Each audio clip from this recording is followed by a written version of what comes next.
Okay, this is a little sensing device right here, okay, that can pick up electromagnetic fields. Okay, so you can get one of these if you want. And I'll show you a cell phone.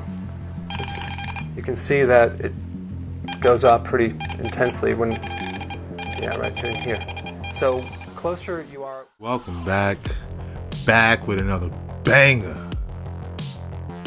It's the React Files, where we react to the creepiest, craziest, scariest TikToks. Share watch along. Hope you're having a good night. And if you haven't already, please take a second just to smash that like, subscribe, ring that notification bell, just to make sure the algorithm knows what's up. So what we gonna do, y'all? That's right. Run these numbers up. Let's get straight to it. What is the symbolic meaning of the apple? Oh, apple tree, how lovely are thy apples. Isaac Newton sat under an apple tree. Snow White ate an apple. Adam and Eve ate an apple. Dorothy Gale was slapped in the hand with an apple tree. And your iPhone has the apple symbol. The apple is predominantly displayed as red and white like Santa Claus. And it has a star in the center. There are characters out there whose faces look like an apple, if you know how to look. But why are we so misled about this apple when it's so apparent what the apple is? It is your biofield. It makes the letter M on top and the letter W on the bottom. It is the M master that walks on W water. Dorothy was in the Wicked Witch of the West in order to get to Emerald City or Auntie M, the top part of her biofield. Mickey Mouse reflects the letter M, and Mickey Mouse is pulling what seems to be a rabbit out of a hat, and he is displayed as a master magician. Let us look in the looking glass for symbologies that the invisible world has brought to us today.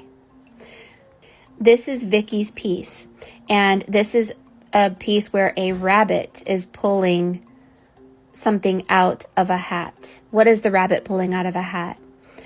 Pulling a alien that looks like a helium balloon and a spine attached to it, along with Ganesh, the elephant, and a master that walks on water looking like Jesus in front of him. He's literally pulling out Christ consciousness out of the hat. Then there's this very tall mouse here and some people like a man staring at us with realities that look like mirrors and portals opening up everywhere in the shape of a 9 or an 8. Spirit is telling us that we are living in a multidimensional universe. When it comes to the mouse, we look into Lord Parker. He has a company called Mouser. And apparently this company is Microsoft Mouser, and they are doing nanobots. And nanobots will be flowing through our body by 2030. And supposedly can bring immortal life and download or upload our consciousness onto a cloud. I've seen this in many of your readings. But to understand the ancient symbology of the mouse, we go back to Vishnu, Shiva, and Ganesh. So there was a demon who wanted to rule the universe and be the almighty powerful of the entire universe. So he prayed day and night. And Shiva granted him his one wish, which was immortality. That sounds like artificial intelligence. That sounds like a robot to me. Well, this immortality made this demon go out of control. And he was causing chaos and everything out of divine order, out of a natural order. And nobody could stop him. So Ganesh was an elephant that fought him. And the demon, his name was Gaja something. Yeah, Gaja. Surrendered or at least transformed into a tiny mouse. And so Ganesh rode him on top of his back and crushed his spirit so that he would surrender and do the will of God and not be so egotistical and so eager to rule the universe and actually partake in a give and take kind of relationship with the universe instead of, implanting this energy of a controlling spirit into the minds and biofields of all living beings. So the mouse should always be very small, because a very small mouse represents that our ego is small enough to go through the eye of the needle and to enter into a kingdom where we realize that our thoughts and our energy and how we act affect the collective. So when we see a big mouse, like Mickey Mouse or like this big mouse, it reflects a demon that has grown and is trying to take over. I've seen time and again that reptilians and archons do not come from another planet. They come from a multidimensional quantum consciousness reality where electromagnetism seems to be the way to travel through these portals. So the sun is an electromagnetic energy that flips its magnetic polarity every 11 years. So white rabbit equals 11, and its 2 ears looks like the number 11. And when you see the Wicked Witch turning the clock upside down, literally every 11 years we flip upside down, where one year the mouse is in charge and the other year the rabbit is in charge. When the rabbit is in charge, it reflects an awakening. So Emerald City isn't just about your green heart chakra. It's also about how we are all bound by a multidimensional reality that is governed by numerology. It is my temporary opinion that Adam and Eve had their biofield torn.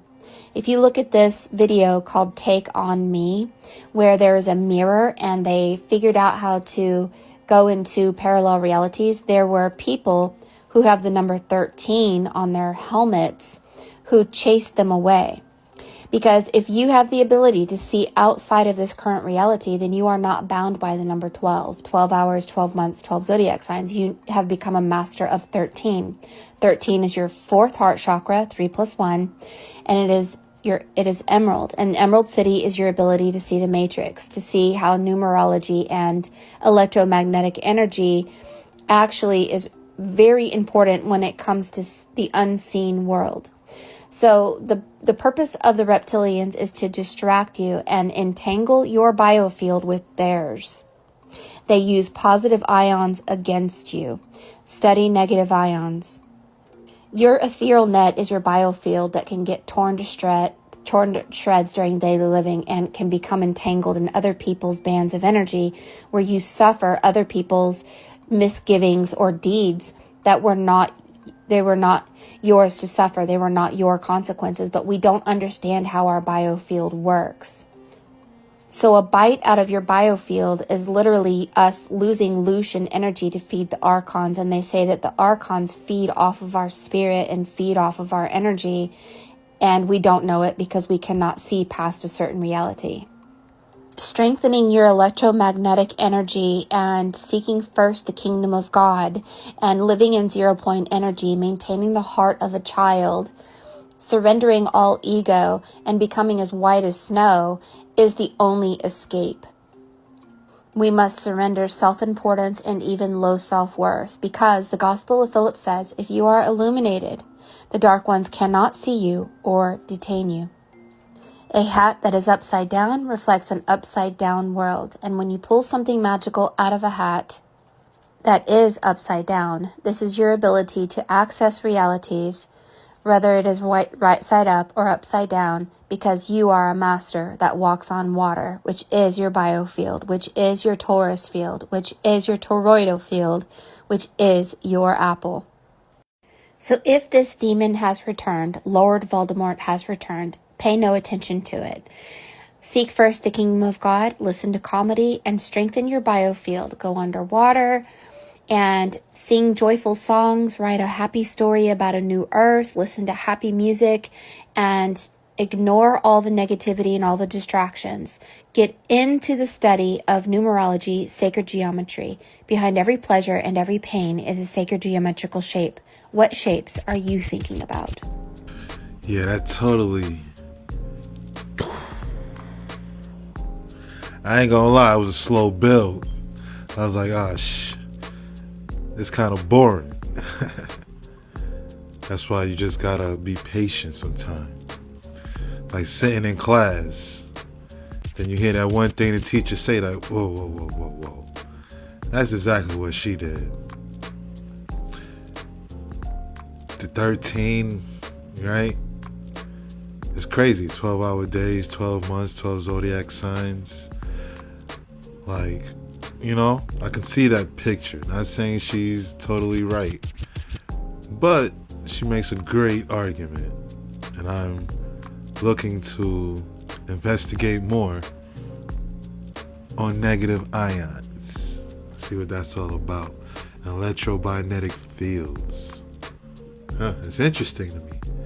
Now that's science. Wish they would have taught me that in class. Where are you from? I am from the deepest ocean. The deep ocean. Yeah. What are you doing there? I am the supreme commander.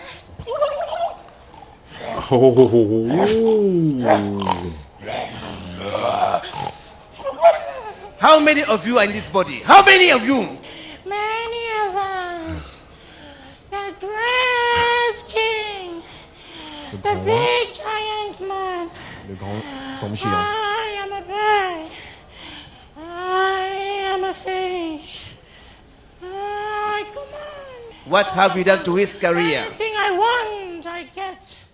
That was pretty intense. Bro, if I was in that church and I witnessed something like that, I'm not still in that church. In the next 30 seconds, I'm still not in that church. I promise you that. It's time to book it. I don't care. I ain't giving a chance for the lights to go out and furniture to start moving. I ain't trying to test nothing. I'm getting out the way. What if I told you that Lucifer is not the only prince of hell? Let me explain. The Lesser Key of Solomon is a grimoire from the Middle Ages on demonology and contains the descriptions of the 7 princes of hell. The 7 princes of hell are considered to be the rulers of hell and are the leaders of hundreds of legions of demons. Mammon is one of the 7 princes of hell and is the personification of greed, wealth, abundance, and injustice. Mammon is considered to be a fallen angel who represents the greedy pursuit of wealth and power. Mammon entices people to commit immoral actions in their pursuit for wealth and money. Mammon is also a term used to refer to money and material wealth. It is used in the Gospel of Luke and Gospel of Matthew, where Jesus says that you can't serve both God and Mammon. Yeah, man, that's another creepy turn right there.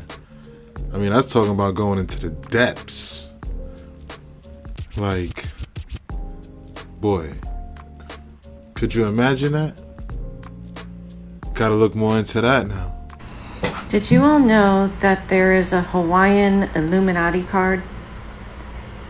It says the traditional vacation spot for the world's middle class. Hawaii gives 1 extra action token each turn to the group that controls it, if that group is corporate. What if these cards are real playing cards that the elites are using amongst themselves, and we the people and the land and the territories are their actual game board and game pieces? Something to think about. Definitely something to think about. I've heard of this game.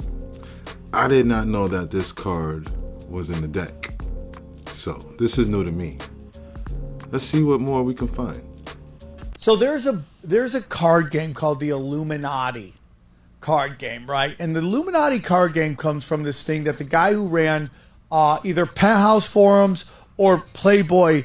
He ran something where he was like, hey man, send me your best conspiracies. And people would write in all their conspiracies, right? In the Illuminati card game, okay, there's a card for a Vegas Impact. They show a showgirl and they show a set of 2 cards.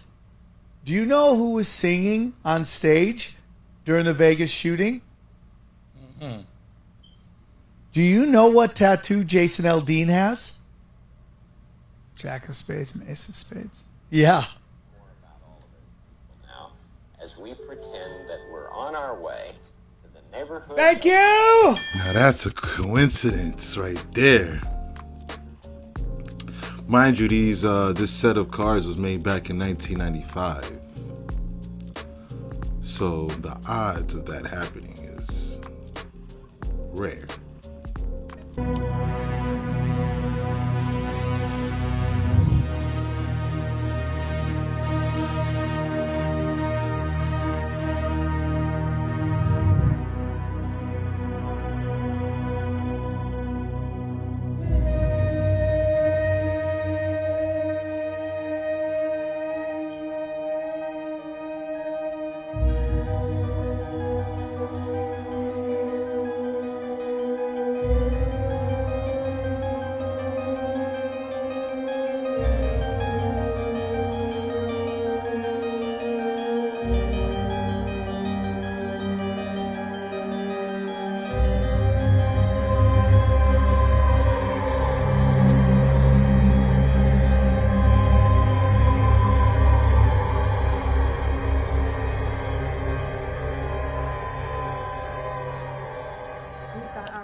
Then we have the soul, the oversoul, the avatar level identity, and then our Rishi level identity. And that is in our 15-dimensional time matrix. So within the 15 dimensions, it's broken up into 5 densities. And yes, we live on this prison planet, lovely Earth, and it's exciting and all to experience, right? Like we get to have sex and eat good food and fall in love and touch, taste, smell, go on vacation, all of that. But there comes a point where it's like, okay, cool, this makes me happy, this is great and lovely, but I want more, I gotta buy more, I gotta work harder, oh my god, I'm working more and I have less time for myself, oh my god, my kids are pulling me this way, my friends, my family, and it's just like, oh god, you know? And so when we wake up to these higher identities of ourselves, right, and we can do that in a various amount of ways, which I'll share later, but when we realize who we truly are and what our potential is, we disconnect and we step back and we see things almost like from a different perspective of like, okay, like it's serious, but it's not that serious. And you literally just feel different in your body. So I'm going to be speaking more about this in detail, but just let that sink in for a little bit, you know. Yeah, it's time that we remember our true divine heritage. And nobody's more special or more important or more evolved than the other. We literally have these divine templates all within us. And within the 15 dimensions, so each dimension corresponds with the level of DNA strands activated.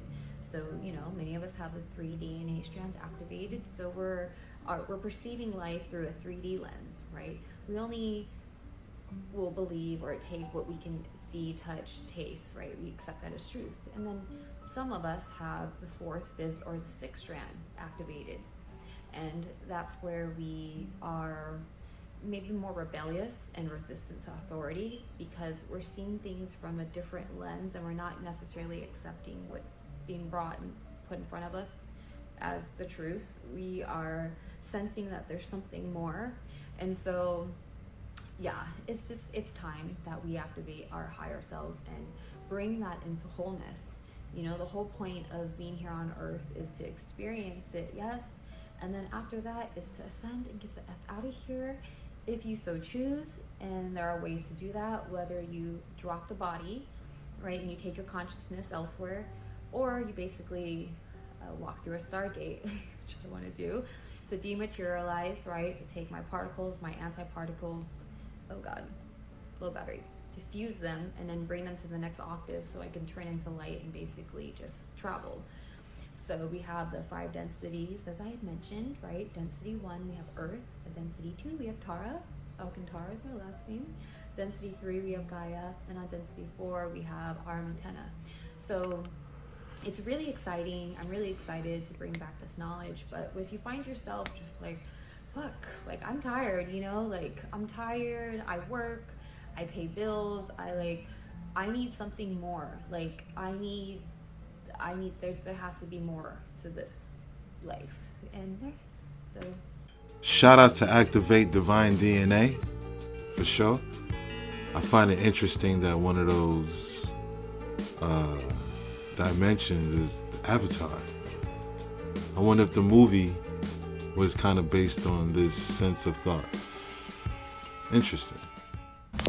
Peace, family. I got a message. This is about Templar mechanics, a very advanced science, and it's not talked about. This is basically essential science of the DNA, and people need to start talking about this more. This is the true ancient science and the law of one, of unity consciousness, and not that draconian, reptilian, Anunnaki shit they got going from fallen systems. I'm about to put you on some shit.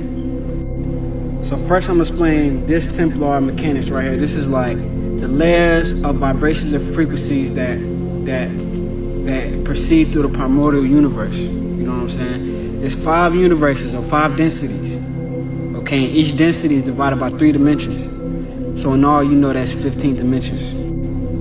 Alright, so what is this outside of this time, 15-dimensional time matrix?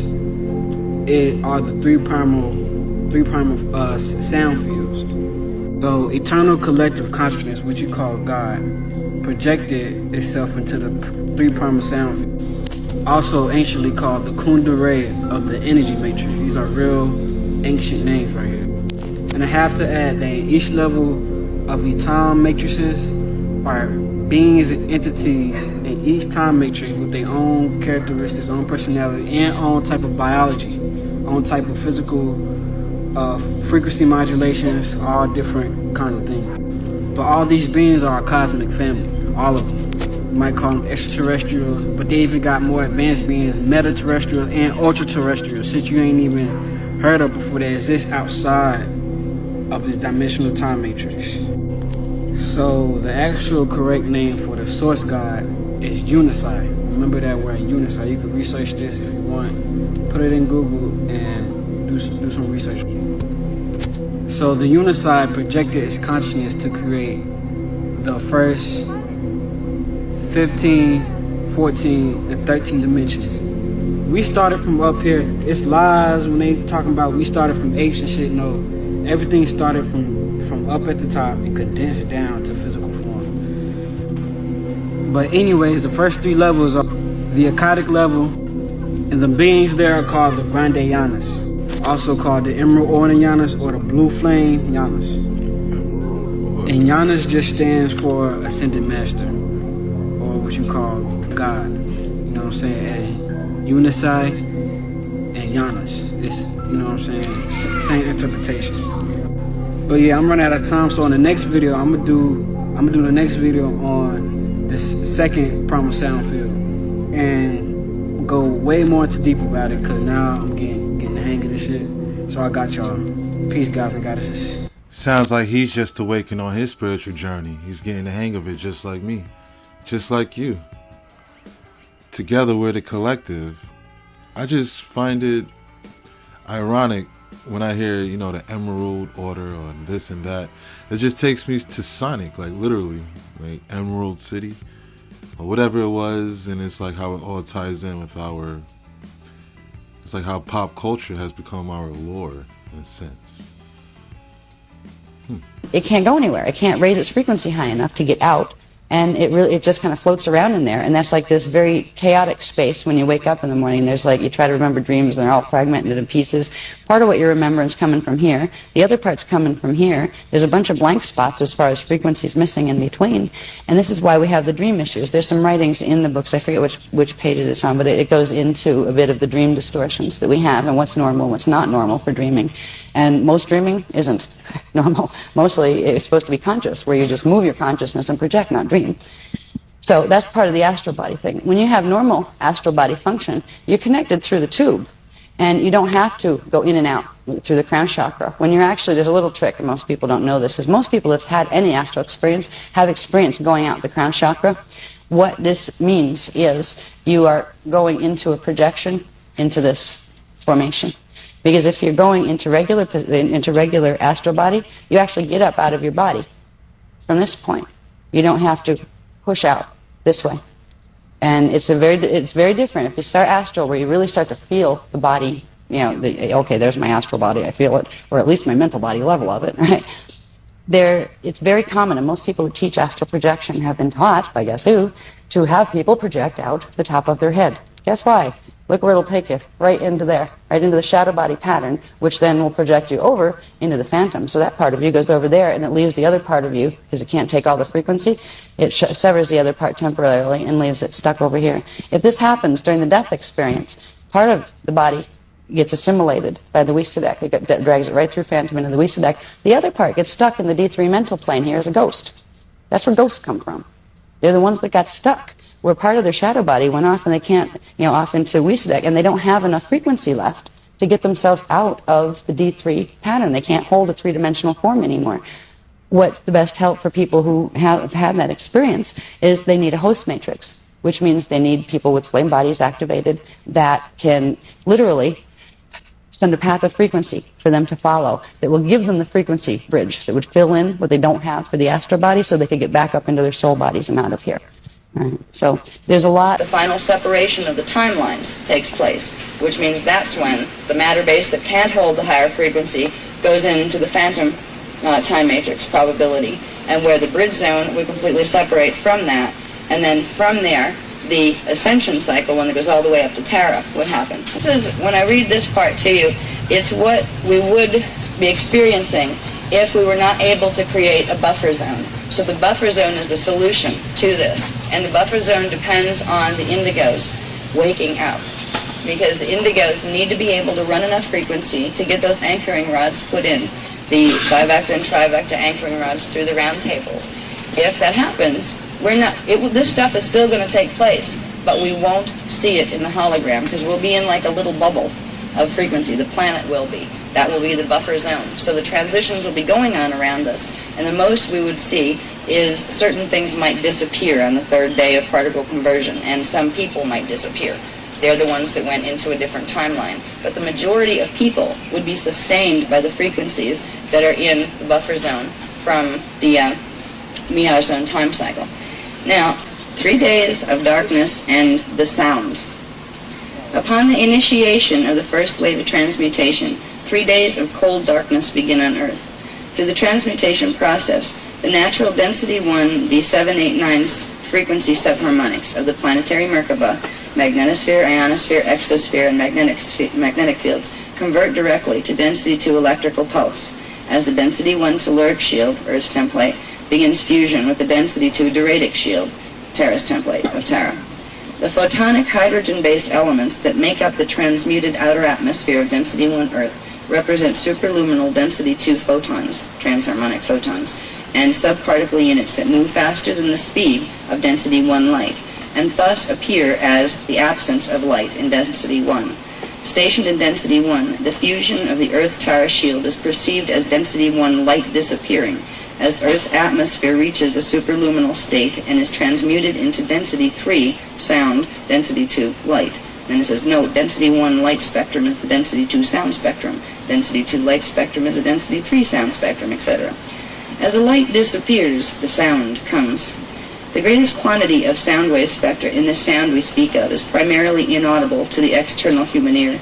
Rather, this sound is heard as a sound within the head and inner ears that begins as a low, deep hum, then a deep rumble, and progresses upward in tone to a building sound of higher-pitched static, eventually to become a steady, high-pitched whine.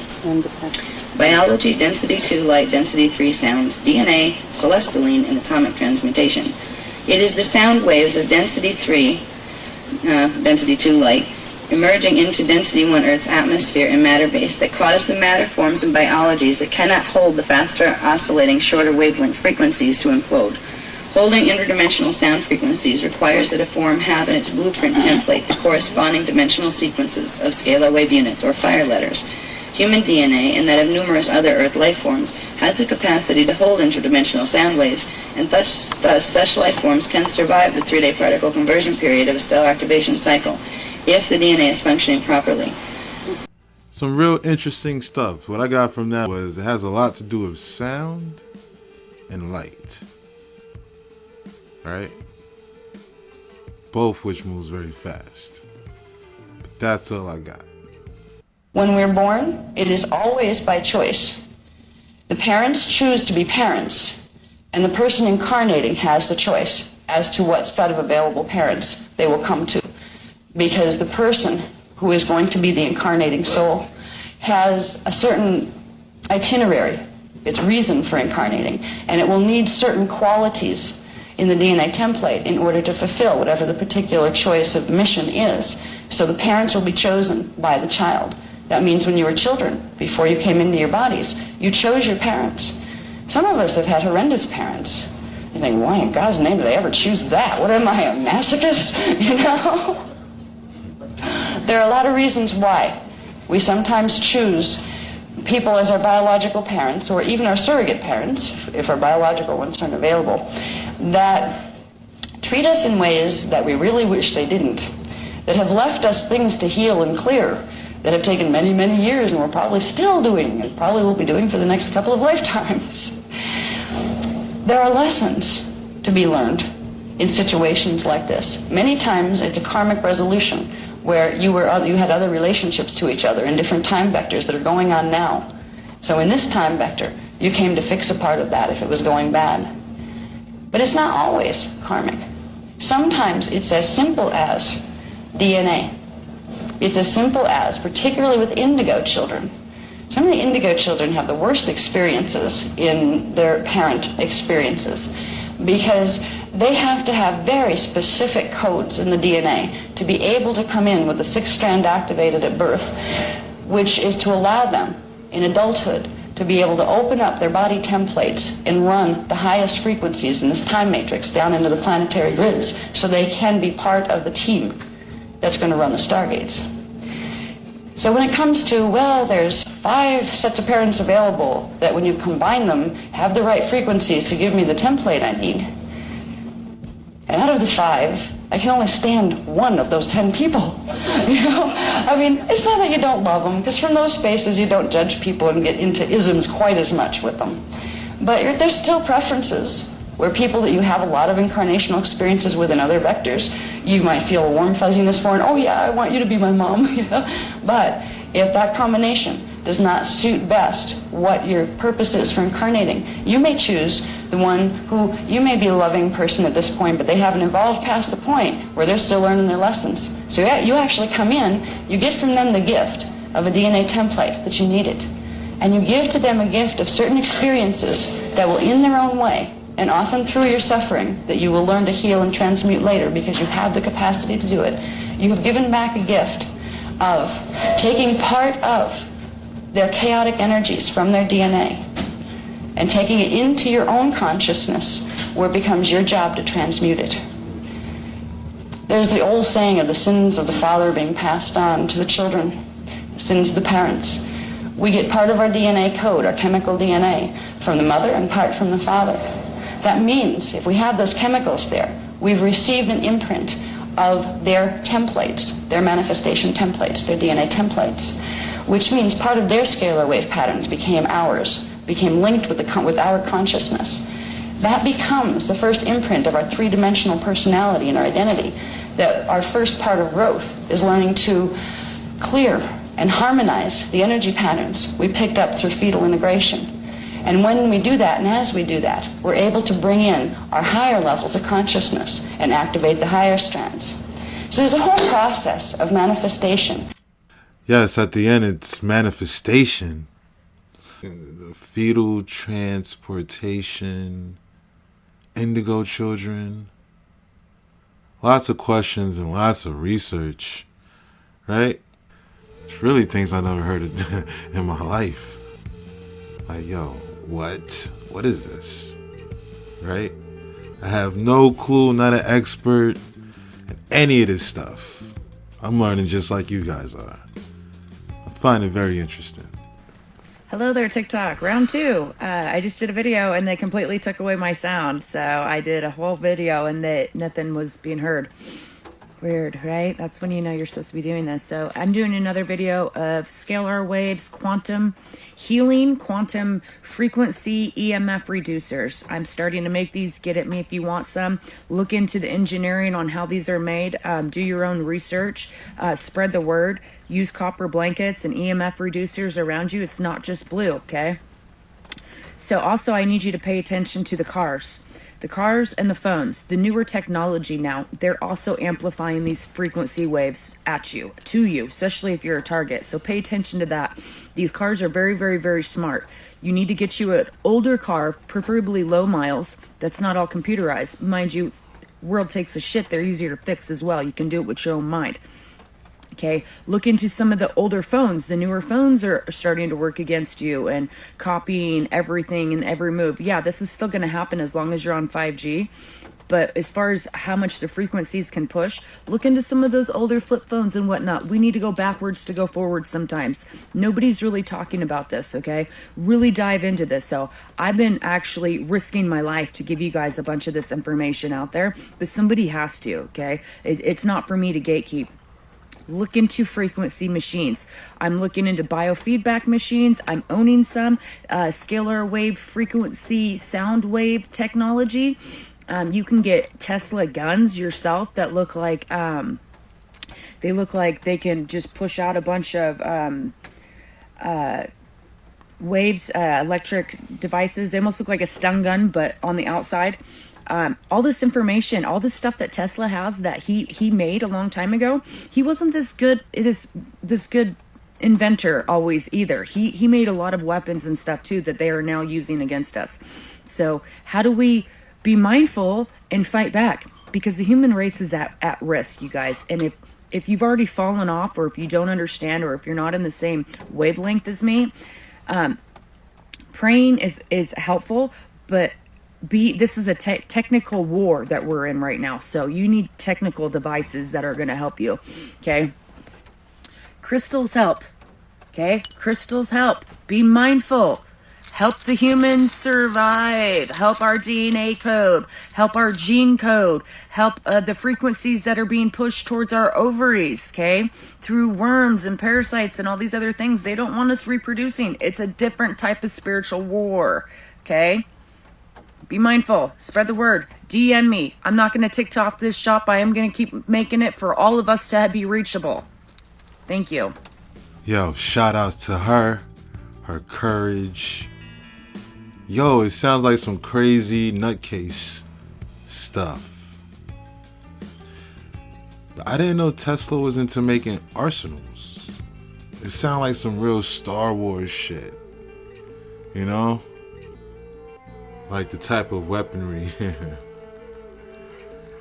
I can see, most new cars being more,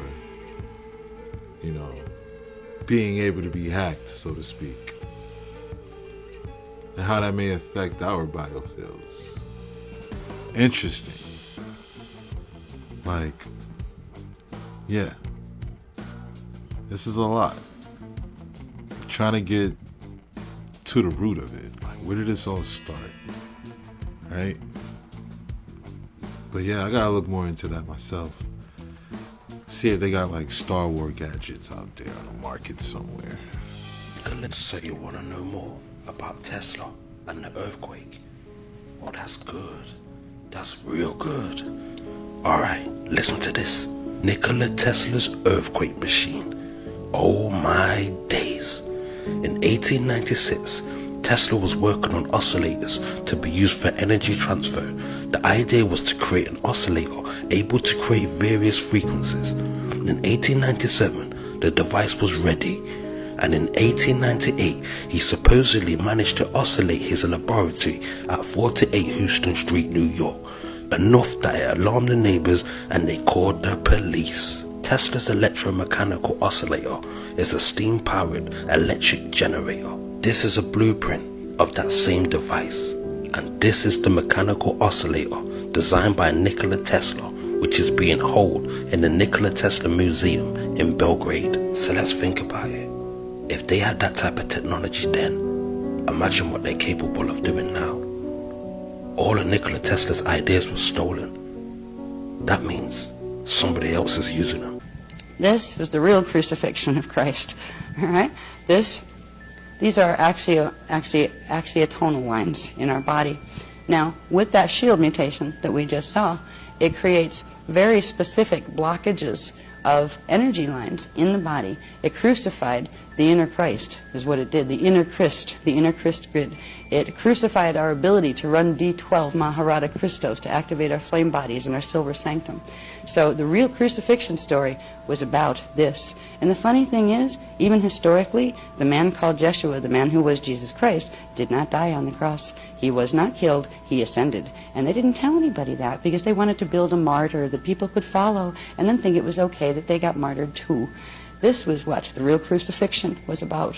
And it's really sad because we've been literally walking around. The reason the story was done, the palm chakras were messed up. These became the nails in the hands, the blocked chakras in the hands. We lost our ability to run interdimensional frequency through the palms. It used to be natural. We used to be able to wave our hand and manifest things. You could just make a standing wave by doing that and knowing what frequency to pull. Can't do that anymore right now. They were same thing. Feet chakra were blocked. The nails in the feet. The stab wound. There's a whole set of implant networks in through here that block the spleen, which is an interface between the etheric body and the flame body levels and your physical anatomy. You have the crown of thorns, and this is about the worst one. The pineal blockages that, see the little dots? They're the ones that are blocked. They blocked literally off those currents out of the brain. Our brains literally shrunk once this was done. The brain size and function, it shut off parts of our brain. That's why science tells us, boy, we don't use very much of our brain right now. No, we don't, because it was shut off at the main switch. What we're doing as we work with healing the templates is we're opening these centers back up. And we're beginning to, now, with the Phoenix Workshop, the new information is, I have a feeling it's going to be really exciting because they're teaching us literally of having to do diagrams of brains, like correct ones, like anatomically correct, where we can see where certain things are in the brain that science doesn't know are there yet, because they're the things we're going to be activating, and you have to see how they interface directly with what parts and glands that science knows is there. But we're taking the crown off, and we're getting down off the cross, and it's about time. That's some heavy metaphysical theories right there.